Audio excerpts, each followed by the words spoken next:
मोहम्मद रिजवान, आपको हमारे travel point के यूट्यूब चैनल और फेसबुक पेज में खुशामदीद।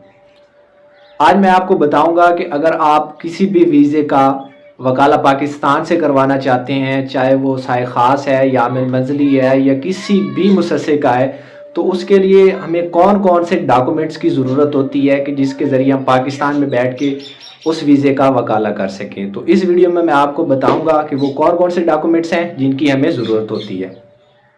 जी, तो नंबर 1 पे हमारे पास है वीज़े की कापी, जो भी वीज़ा होगा उसकी कापी होनी चाहिए। उसके बाद नंबर 2 पे हमारे पास कफ़ील का शनाख्ती कार्ड की तस्वीर होनी चाहिए। थर्ड पे है कफ़ील का मोबाइल नंबर होना चाहिए जिस पे ओटीपी कोड जाएगा। और फोर्थ हमारे पास है जो ओटीपी कोड होगा वो कफ़ील से